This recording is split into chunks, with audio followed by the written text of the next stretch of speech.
नवीन बाबू आड़ू पलैबा ताले इतिश्री बेबिना पिहू परी आदि जेते ममिता मेहर तांको हत्याकारी किए तांको कोउली दंड दिया महिला मानकर सुरक्षा आम राज्य केते मत आगे कहले न्याय पाई जाउची सेठी ताकू कौन कराउची ना शारीरिक माने टर्चर कराउची किंतु आज आमे कथा उठी जदि महिला मानक सुरक्षा कथा तो उठी एटा सुरक्षा कथा को नहीं कथा उठी महिला मानकर सुरक्षा आम राज्य केते मत आगे कहले 4 मासर बीजेपी सरकार रे ममिता ये भरतपुर थाना केस आमे देखिले जोटी जने दुईटा राति थाना को केस रे जाउची न्याय पाई जाउची सेठी ताकू कौन कराउची ना शारीरिक माने टर्चर कराउची ताकू अपमान कराउची ता पूर्व यदि नवीन बाबू आड़ू पलैबा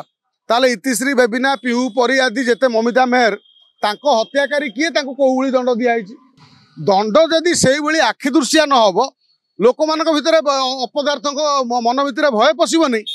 भय न रही से खुलम खुला जो आज ये किसी दिन गोटे रेप हम गोटे महिला पर अत्याचार हम आम कि दिन एमती चिल्लैबू पुलिस तत्परता देखेब गणमाध्यम तत्परता देखेब सरकार तत्परता देखईदेवे